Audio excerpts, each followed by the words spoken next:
Someone should die because it's a high stakes story. Yeah. Might as well be her. Yeah. We don't care. But yeah, he's going down, definitely. And I was like, oh, that would be so lovely. But now you kind of destroyed it for me. Which is even less likely, but this is like I really manifest this. Yeah, really. Oh my god. Of all the people I want Adam to hold gunpoint to, I think are the most. Number one, yeah.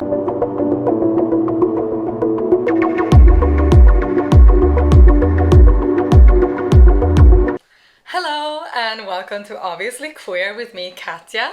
And today I'm also joined by my best friend, Johanna. Also called Jojjo. And today we are going to discuss our hopes and expectations for Greywaren, the third and last installment of Maggie Stiefvater's The Dreamer Trilogy. And we're also drinking... Do you want to present a drink? Because it's your drink. I do actually. So this is an Earl Grey gin and tonic. 2 disclaimers. We will spoil the entire The Raven Cycle and The Dreamer Trilogy. Secondly, we are recording this video on the 12th of... No, 13th. On the 13th of August. So 2 months before the book is released. So we are aware that this video might be like outdated. And also we were gonna say that we have read all the spoiler snippets that Maggie has posted on her social media. But we have not read the leaked audio. Leaked audio chapter. Yeah. We haven't listened to it and we haven't read that. So I just want to add that I'm finishing editing this video in September. And since then Maggie released the Mystery Impossible recap, which basically confirmed some of the things we said in this video. And maybe debunked one theory, like that it's Brian and not Niall who has a redemption arc. She also released the first 2 chapters of the book, which I have not read and will not read until the book is out. So what those contain, I take no responsibility for. And a disclaimer. Do you want to present like how we're going to do this video? Sure. So we thought we'd just take it character by character, at least with the most interesting characters. And we're going to talk about the things that will definitely probably happen. Definitely or probably. The things that will probably happen. The things that will probably happen. The things that may happen. And the things that will probably not happen, but we manifest. We manifest. So we thought that we would start with discussing Adam, which is our very own Parrish. Which may seem like an odd choice to begin with. Yeah. If you like put a gun to my head and force me to choose my favorite character from the Raven Cycle / Dreamer Trilogy, I would go with Adam. Yeah, I would probably also go with Adam. With a gun to my head. I love but not without a gun. If I just asked you now, would you not say Adam Parrish without a gun? I mean, we don't have a gun, so we can't try. No, that's true, that's true. I don't think that Adam will play a major part in the last book. No. I hope... Do you think we'll get any Adam POV? Put that directly into probably not, but I will manifest it. Yes. We might get one, just like we did get like one Henry POV in The Raven King. Yeah. Just a little treat. As a treat. But Maggie has posted on her Twitter after the release of Mystery Impossible. It wasn't a Reddit Q&A, I think, in there. Yeah, and this was a response to people being like upset that Adam wasn't in the Dreamer Trilogy enough. A trilogy that is not about him. Even though we are talking about Adam first, I think Adam is in the Dreamer Trilogy the perfect amount. Yeah. In relation to that, Maggie wrote, Adam has his own business in this trilogy, but not only is it secondary to the Lynch brothers family plot, it's not what anyone is assuming at the moment. I can't ask you to trust me, but I can ask you to be patient. We're only halfway through this thing. What we want to talk about is Adam has his own business in this trilogy. It's not what anyone is assuming at the moment. So, things that will probably happen. Well, we both think that Adam, for sure, will drop out of Harvard. Yeah. And the reason why, a while back, our queen, Maggie Stiefvater, posted this to her Instagram. And I think this was before the Dreamer Trilogy, like this was way back. It was not in relation to the Dreamer Trilogy either, it was like, you know, her being a life coach. And she said, living life without regrets means sometimes changing your mind after investing a ton of time and money and emotional energy into a school, or project, or person you thought you were, and feeling foolish, embarrassed, or uncertain about going back on it. You can always reinvent yourself. That stuff becomes your backstory. You just gotta hurl yourself into the scary version of you. The you you'll be proud of in a decade, like you haven't ever second-guessed yourself before. And the key here obviously is that it's okay to drop out of school. As we know, Adam, not only did he invest a lot of time in it, he invested his entire identity. Like, we talk a lot about how Adam sacrifices himself to Cape's Water, obviously, but he sacrifices himself for Harvard as well. Yeah, so that Instagram post, together with the fact that like a month ago or so, Maggie posted like the song for all of the characters in the Dreamer Trilogy. And for Adam, yeah, it's New York City, like some of the lyrics from that song. Because you didn't take from the city as much as the city took from you. I'd rather you give up on life in the city than giving up on life too. Follow your dreams, but beware of the illusions. You won't fill the void in your heart with a bank statement and a car. You spent your life earning the keys to set you free when you were free all along. Those last lines, they are Adam. And I mean, in Mr. Impossible also, we have this scene and he's eating that $14 waffle without any enjoyment at all. He's just doing it because he's there. Yeah. And if that isn't a great symbolism for going to an Ivy school, he's gonna drop out of Harvard. Yeah. And also he does say at some point in Mr. Impossible to Declan that can you feel there's no magic here. He says that because there's literally no magic there, but you can read that just as you say, with him feeling no magic there. What do you think he's going to do instead? You said community college. Yeah, it's a community college. I think that's too wild. I mean, I think that he will drop out and become a full-time witch. It would just be so cool if you just fuck Harvard. Yeah, I'll be a witch. I think he'll 100% go fuck Harvard. Yeah. But I have a hard time seeing that Adam the scholar would not get a college degree. So what he'll do instead, we'll see. Being a witch, it suits his journey. Yeah. I say this all the time, but like Adam is one psycho bitch. Oh yeah. Lean into the psycho bitch. Yeah. Okay, so something else on the list. Then that he will reconcile with Ronan. Yeah. I love Pinch. Pinch is my one true pairing in all media. But this is not an Adam Ronan book, and I never expected it to be. But with that said, I love the scenes of them together, and I look forward to their reunion scene. I hope it's really puke-worthy in terms of cuteness. Then we move on to May Happen. We think he might meet Ronan in dream space. When Adam reconciles with Ronan, I imagine that happening in two ways, and this is of course just me headcanoning thing. We end Mr. Impossible with Ronan lost in the sauce of psychic dream space. Yep. He's passed out, he has no connection to the Lee line. Also leave Mr. Impossible with Adam lost in the sauce of dream space. I think it would just be a very nice and moving scene. And I talked about this in my Dream Thieves video, but I think it's really nice that one of Adam and Ronan's first like bonding scenes, when Adam is accepting that Ronan will pay his rent, which is such an extremely important scene for both of them and the beginning of their relationship,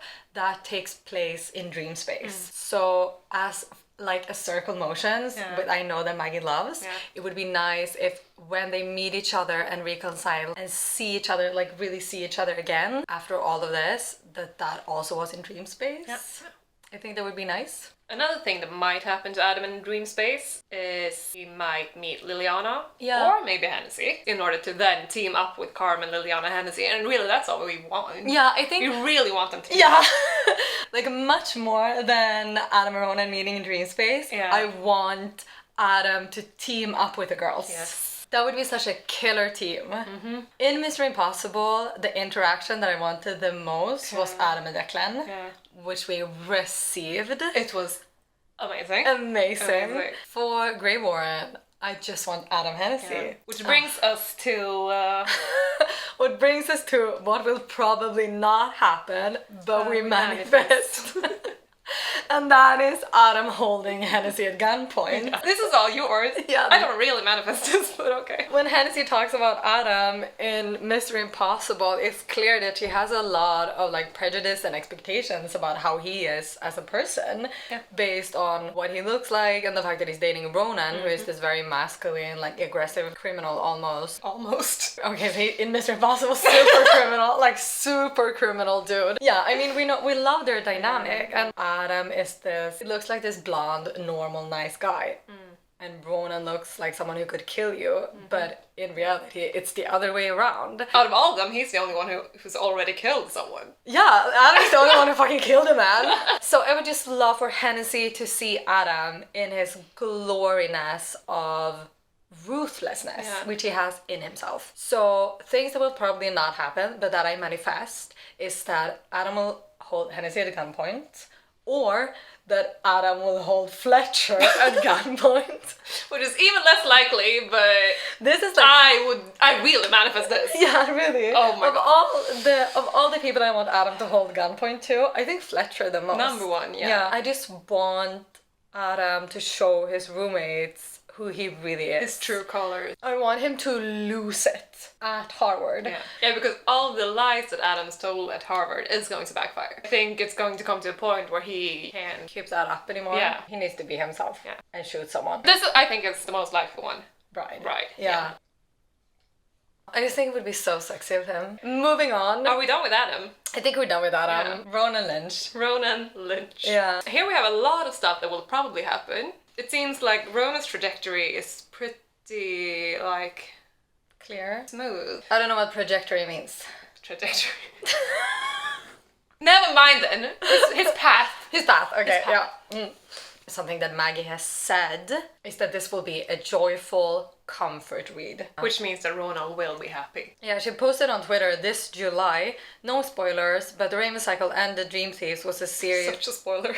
Yeah, such a spoiler. Was a series weighted by grief and futurelessness, and the conclusion does not pile on more grief. These stories are about becoming heroes in your own life. Not all stories have to be, but this one is. I've got no interest in readers suffering. So, no spoilers, Maggie, but like nothing like really bad is gonna happen in this book. No. So things that will definitely happen. Will probably happen. I think we can say probably, definitely, okay. He and Adam are endgame. Yeah, and also the Night Watch is gonna stop. Yeah. It's been the setup of this entire trilogy. Yeah. It's been the Night Watch. And how that affects him and how that stops him from living a life that he wants to live. Yeah. It stops him from following Adam. We need this story to end somewhere where he has learned to either control the Night Watch or be free of it somehow. Because the Night Watch is such a consequence of the society that he lives in. Because the Dreamer Trilogy, even more than the Raven Cycle, is a story about mental illness and chronic illness. And the dreaming is a symbol of, like, as you always say, like, the creative process of a human. For Ronan, like, the dreaming in itself can be something so beautiful and creative and good for him, but because of the society and how that's shaped, and also because of his family, like because of his family mom telling him to hide himself. There's so much symbolism in this. Maybe we should acknowledge that we also do get that this is also a symbol for him being gay. Oh yeah, for sure. Obviously. Yeah, but obviously queer. I would say the dreaming is like the strongest metaphor for his sexuality in the Raven Cycle, and then in this book it gets explored into something like... It's more about the chronic illness. Yeah, which also reflects a lot of like Maggie's chronic illness, which happened like during the Raven and how King. that affected her creativity. Yeah, exactly. And I've seen some theories on the internet of people like discussing if Ronan is going to stop dreaming. I don't think that will happen because it's too much of like a negative symbolism of someone getting well because they're treated from their differentness. You have to do the entity thing. Ugh. And I cannot.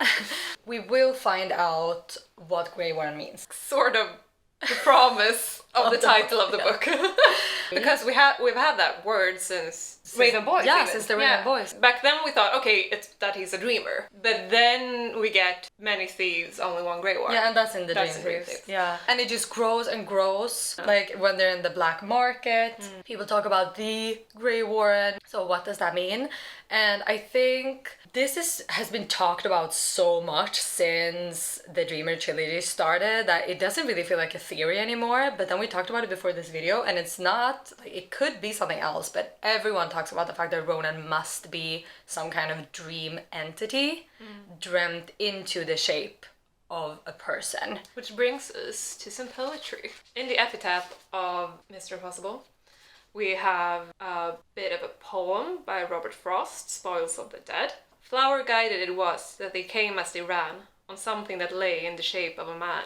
And when you read Mr. Impossible, you think this may be about Bride. Yeah. He's been dreamt into the shape of a man. Yeah. But we think that Ronan is Been something yeah. in the shape of a man as well. Yeah, exactly. It would explain that Ronan is something else than a dreamer. He is like a higher power. Yeah. This would be very effectful in relationship to His God complex. His God complex.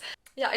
I'm pretty sure that Ronan is some kind of bigger entity than just a human or just a dreamer, like Cabeswater, or even bigger than Cabeswater. And I think key is here that he always says that I dreamt Cabeswater, but there was something else there before I dreamt it. Yeah, exactly. It's been there forever. Yeah. It's really old. Yeah. I just dreamt it Into shape. Yeah, basically. into existence. But it existed before that. So the question is, who dreamt Ronan into the shape of this? I'm not saying he wasn't born the natural way. This, I wouldn't say will probably happen. Maggie posted a comment from her editor, David Levithan, who wrote as a comment on something in Greywaren, this is some Handmaid's Tale shit.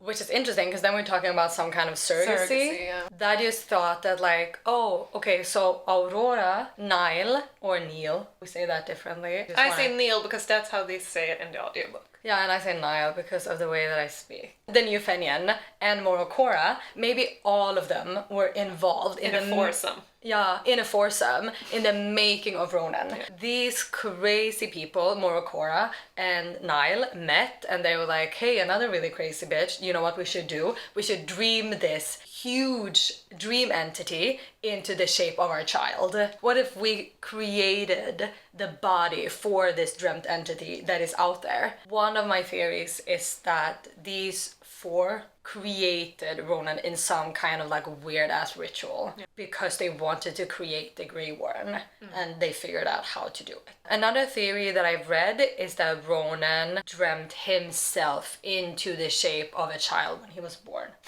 God, that is so meta. Yeah, sure. Shall we move on? So what I do think, what we definitely think is gonna happen is that we're gonna find out what the fuck Greywaren means, and I think that Ronan is a huge dream entity, like Cabeswater or bigger than Cabeswater. Okay, moving on. Yeah, so we got a quote from the book where Adam says to Ronan, we think, are you the lace? It would be off character for Adam to ask something without like really thinking it. If Adam says it, it probably is so. I mean, there's this great meme of Maggie always dropping Ronan dreamt it as the plot point. But at this point, I don't think she can do it anymore. I mean, I've put that as a theory that everything could be just like Ronan was bored, so he dreamt up this like a government agency, end of the world, visionaries. I don't think this will happen, and I don't manifest either because it would be pretty crappy. But the whole lace thing confuses me, and this is me manifesting, but I don't think Ronan is the lace. Like I said yesterday when we talked about this, maybe Adam just asked this question to the lace. Hey, are you the lace? Yeah, and the lace is like, So what we put in may happen, and this, I read this on Tumblr, so I didn't think of this myself, but I saw someone that said that Ronan is going to be a mentor for other dreamers by the end of Greywaren, like Bride, but in a good way. I think that would be really neat. Many of Ronan's problems stem from the fact that he did not get a mentor. Father did not teach him, his mother told him to bury it as a secret, literally. It would be so nice if Ronan like set up a school for dreamers. Yeah. The only problem is that Ronan is such a shit teacher. Like, when he's supposed to learn Hennessy how to dream, that's such a chaotic way. Like, he's just angry. Yeah, he would have to do some get some growth. Like, teach Adam how to do a stick shift. Oh my god, it's so true. I just thought of the idea of the school now, and I was like, oh, that would be so lovely. But now you've kind of destroyed it for me. So there would be like a small dreaming child who could do it and cry, and everyone would be like, stop sucking it, you little whiny piece of shit. So the next bit here on May Happen is Ronan leaves the barns and the BMW behind. Everyone is talking about the fact that the barns is gonna burn down. The one way I could see that making sense is that the barns is Ronan's world, and we have been teased that the world will burn, so maybe it's Ronan's world that will burn, and in that case it would make sense. Everyone wants Declan to burn down the barns. And I think that would be good for him in many ways, but I think... It would be better for Ronan to do it. I want Ronan to choose to leave the barns, because he's not trapped there anymore. But I could also see Ronan choosing to stay at the barns because he's not trapped there anymore. And that can also be a restart for him. Or he could burn down the barns, dream a new place, maybe in the same location, where he can live with Adam. Maybe it's a school where he can teach. Yeah. Terribly teach. Yeah, that's true. That's little true. dreamer Padawans. Yeah. And I don't think this will happen, but I do think he should leave the BME. I don't think it's good for him to drive around in his dead father's car. Also, I can see Ronan in so many different cars that would suit him. Like, you know, one of those like big like adventure cars, like it looks like a square. Yeah, like some kind of Jeep hover style. Yeah. Will probably not happen, but I manifest. We have nothing here for Ronan. Yeah, and I think that's because Ronan's storyline feels very clear. Like as we said. Yeah, as we said, like he's doing his villain arc at the moment, and then he will turn from that. Yeah. Okay, so shall we jump from Ronan to the Lynch family? Yeah, like the Lynch background story. Yeah. Will probably happen. Yeah, that will get the Lynch story background. Yeah.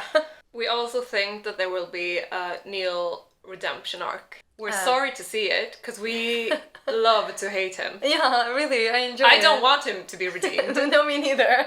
I want him to stay a piece of shit. Yeah, me too. For example, she posted another one of like one of her friends reading Greywaren, and one of the notes that Maggie posted was like, "Oh no, I hate seeing oh, we have that on the phone. I hate nuance about terrible people. It's not fair." Yeah. That's 100% about Niall. For my part, I have a hard time seeing what could possibly be the explanation. I think like we could get an explanation, but it still won't be an excuse. Yeah, exactly. Yeah, that's so true. I just feel with a lot of fans on the internet that this has the risk of becoming another Snape story. Maybe Niall was trying to protect them, but he still acted in super irresponsible ways. We also think that we will probably get an explanation for Morokora, Aurora, New Fenian, and Neil, their whole force something going on. Because when I read Call of the Hawk for the first time and found out that more existed, I remember writing in the margins like, this is so fucked up that he dreamt a copy, like a nice copy of this badass lady. I don't think that's what's going on anymore. No, me neither. Because what we've gotten from Maggie seems to be that they left on somewhat amicably terms. Yeah, I think they left on good terms. Yeah. And I don't think that Niall dreamt up Aurora as like a domestic copy. No. I think Morokora was aware and consensually agreed on Aurora's existence, if not was part of that dreaming process. Yeah. What New Fenian's role in all this is, I don't know. But what I do think, I think he's the one character who I think it's most likely that who will not get out of this book alive. I think he will sacrifice himself, either for Ronan or for Declan. Yeah, you was really sure at this. You wrote this at will probably happen. Yeah, I did. Yeah.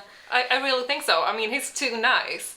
But yeah, he's going down, definitely. One of the things that fucked me up the most in Mystery Impossible is that the New Fenian says to Declan, "I known you since you were this small." Yeah. So the New Fenian has been a part of Declan's life. Yeah. So the New Fenian was probably a stand-in for Niall at several points in their childhood. Yeah. So that means that Niall was also aware that Morokora dreamt a copy of him. Yeah. So it was not like these kind of like, let's dream a copy of our exes. Maybe they've done one of these switch things all the time. Maybe Ronan and Declan and Matthew was raised by all four of them, but never all four of them at the same time. They switched places. Yeah. That's so fucked up. Maybe a thing for Ronan that might not happen, but that I manifest is the scene with him and the New Fenian. Oh yeah.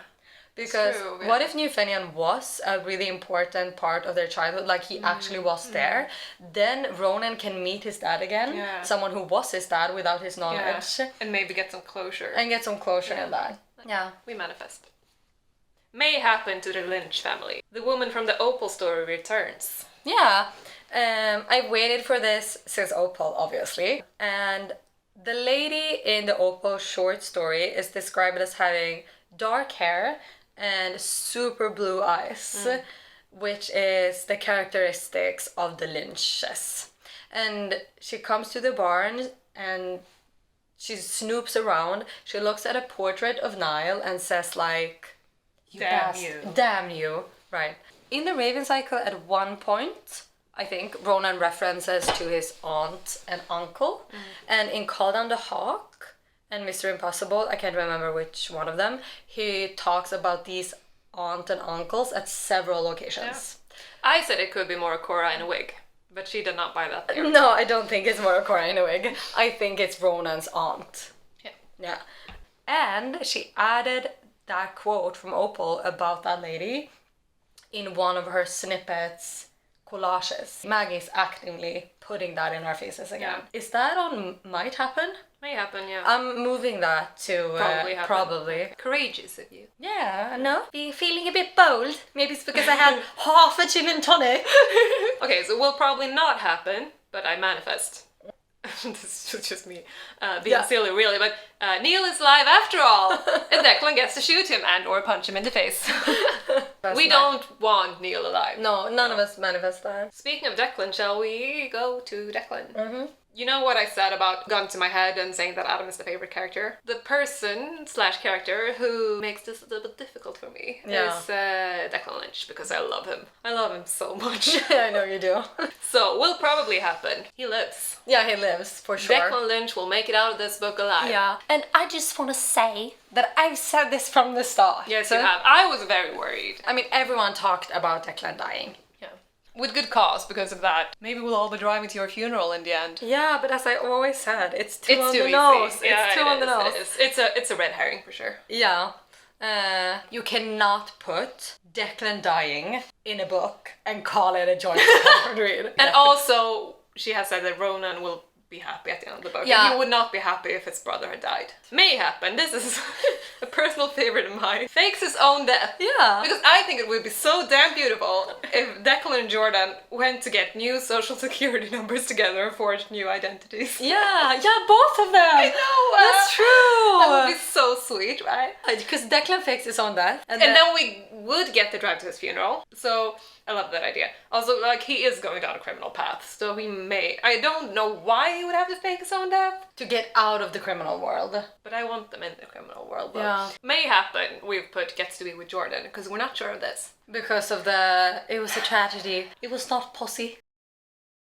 I think they're gonna end up together. I think so too. Yeah. I really manifest it. And let's move it to the will probably happen. Yeah. Because it would not be a comfort read for me, I don't think, if Jordan and Glenn are separated. Okay, so will probably not happen, but I manifest.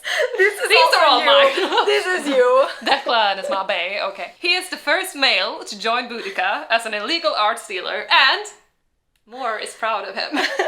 This is how it goes down. Jordan brings him into Boudica, and they're like, "Whoa, he's a dude," and she's like, "Nah, he's just my male wife." Oh. And brings him in, and they're like, "Okay then." If that's what you want. So we think that will probably not happen. We.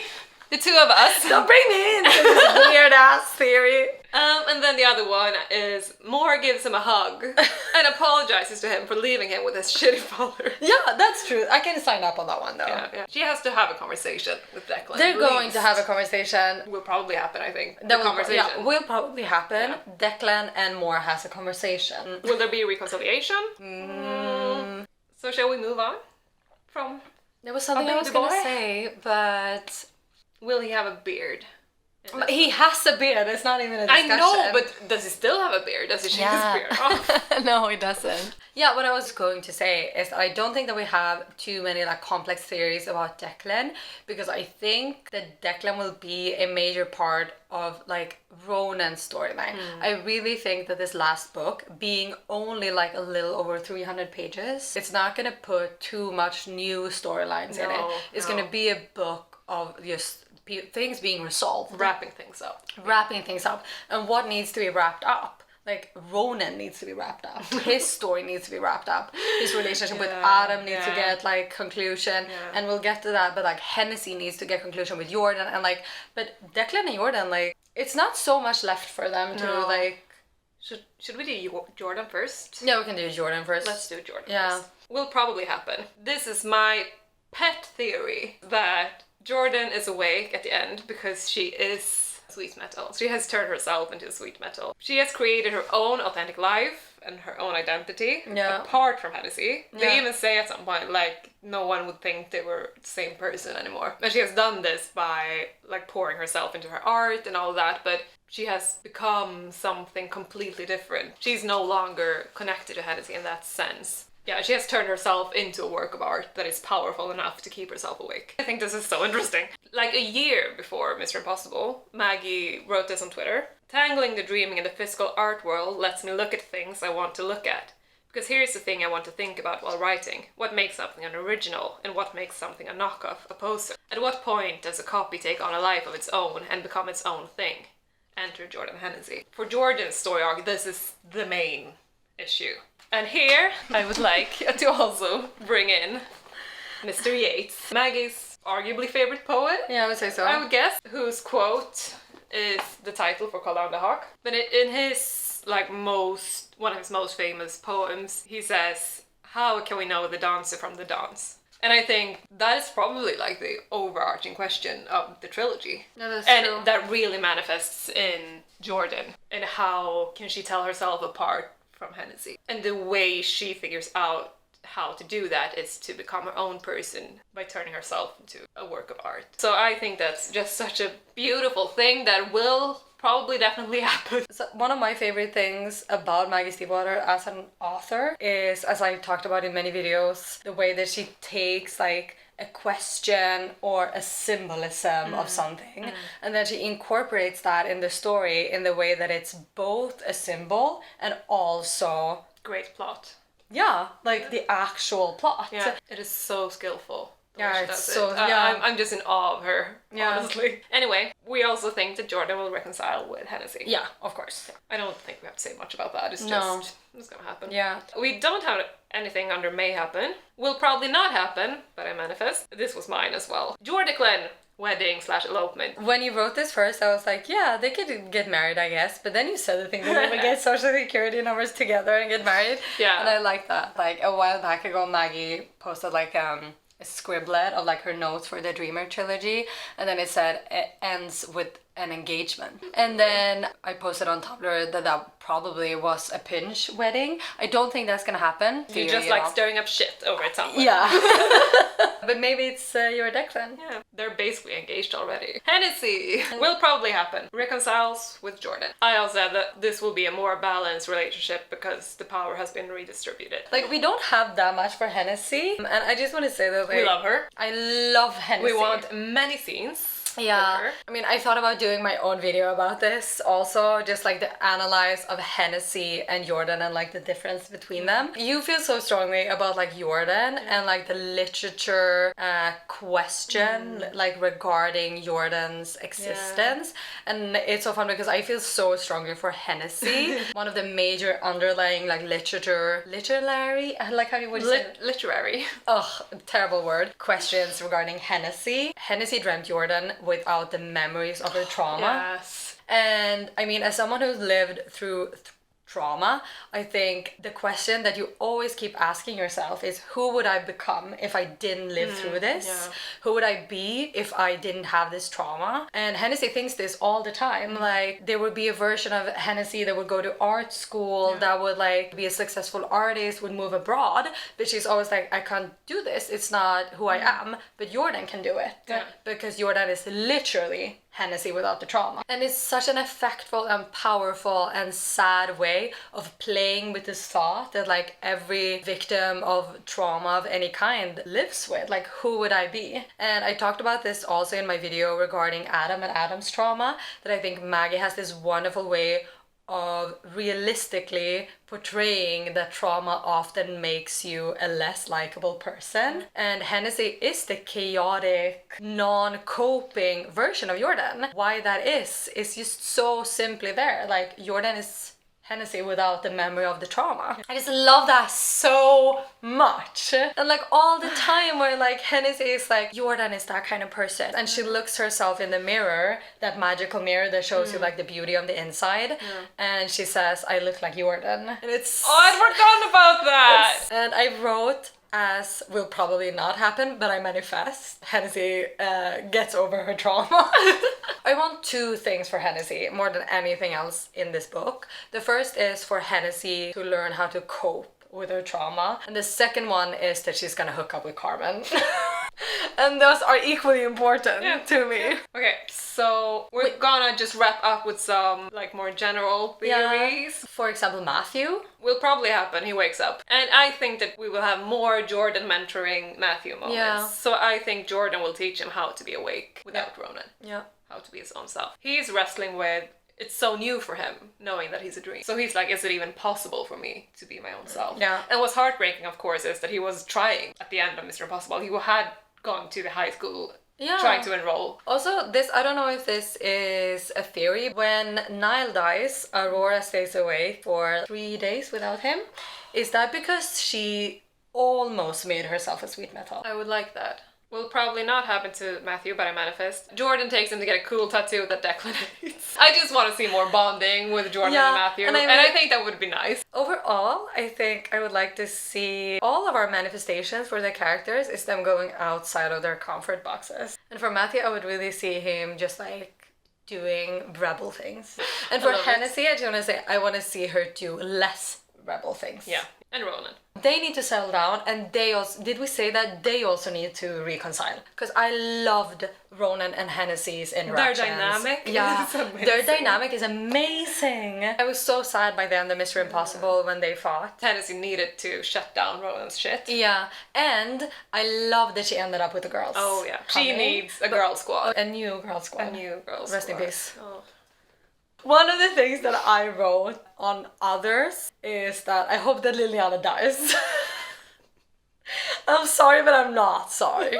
I really don't like Liliana as a character. She's boring. I think she's sloppy written. If Carmen and Liliana had been platonic, it would have made no difference. Yeah, to the their story. Interactions would have been the same. I like that they're lesbians because they're nice. great with lesbian representation, but I do... Is it good lesbian representation? No. Like, it's given so little time and effort. Their first kiss is basically in the same page number as your Declan's first kiss, but it feels like we waited for Jordan and Declan to get together for so long. Their romance is so skillfully written. There's so much tension, there's so much build-up, and the same with Ronan and Adam in the Raven Cycle. But Liliana and Carmen, like, you can tell that they're going to get together because Liliana basically says so. If that wasn't added, there's no chemistry there. And I think it's a shame that that's the only lesbian relationship when we are given so much other options. I mean, Hennessy and Jordan are great queer representation. Yeah. Hennessy is like a proud queer woman. I ship Carmen and Hennessy really bad because I think that they would be a great couple. And they had like one scene together, but I think they have more chemistry than Liliana and Carmen. Their personalities make sense, their dynamics make sense. They would be toxic and great for each other, which is what you want from a fictional relationship. I hope Liliana dies because she's boring as fuck. Someone should die because it's a high stakes story. Might as well be her. We don't care. I just want her to get like out of the picture because she's uninteresting. Yeah, so that Hennessy can get with Carmen. Yeah. Like, I'm also very, very, very open to the possibility of an all-female throuple. Like Carmen, Liliana, but I think that would be too wild for a book marketed as YA. No, I think the world is ready. I really think the world is ready. I manifest an all lesbian throuple in the end of the Dreamer Trilogy. So the next thing I think may happen. Well, it's a theory at least. It's a theory. Yeah, it's a theory. I don't think that Nathan Farooq Lane is dead. I think this also. I'm sorry if I interrupted, okay, go ahead. but I think one of the. But I think one of the like major mysteries of by the end of the Mystery Impossible is like when like everyone falls asleep and all the moderators falls asleep. Who the fuck dreamt the moderators? And I think it's Nathan Farooq Lane, and I will tell you why. So first of all, like he could obviously just have faked his own death. Like he could have dreamt a copy, made the moderators kill him in front of Carmen. So that would be easy. Because we learn about the thing with the 23 victims of Nathan's. Whom he killed with scissors for some reason. Yeah, no, he killed them with explosives, but he put scissors next to their bodies. Oh, right. Yeah. What the fuck's up with that? Anywho, so we don't know the connection between these victims because they seem to be random. Yeah. But what if all his victims were dreamers? He's also a dreamer, obviously, but he wants to be the sole dreamer. He wants to be the only dreamer in the left world alive. So what if he dreamt the moderators to make himself a more effective way of killing dreamers? We know that being effective is a family trait. Maybe he wants to keep all the power to himself. The visionaries still have the visions about the end of the world. Is that just something that you think that's something that he used as an excuse for the moderators, but it's real? Or do you think he also dreamt the visionaries? I don't think he dreamt the visionaries. No.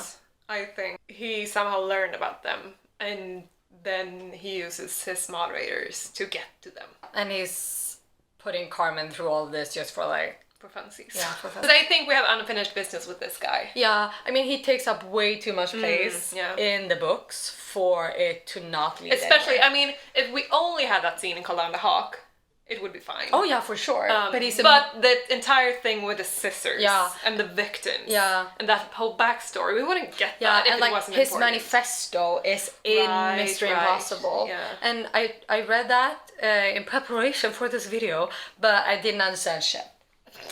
But I think it's in the book for a reason. In fiction, everything happens for a reason. Except for the wheel of the Camaro in the Raven Cycle. Except for... Because otherwise, who would have dreamt moderators? Ronan.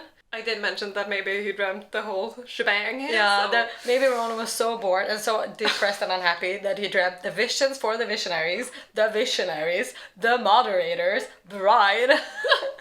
Would be wild, but I wouldn't put it past him. Or did Bride do it? But as I always maintain, we don't actually know that Bride is a dreamer. Don't think you can dream another dreamer. No. I think we have to wrap this up. Yes, I think so too. I have no idea if we got like half of the things we wanted to say in this video. Probably not. And probably like 50% that we did not want to have in this video.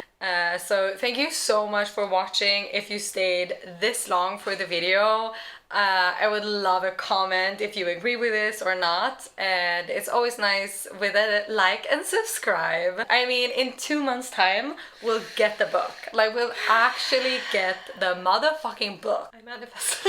That we'll get the book? Ah, you never know in this economy. Okay, so thank you so much for watching. Thank you. And thank you so much for being here with me. Thanks for having this me. Hopes and Expectations of Greywaren. I'll see you around eventually.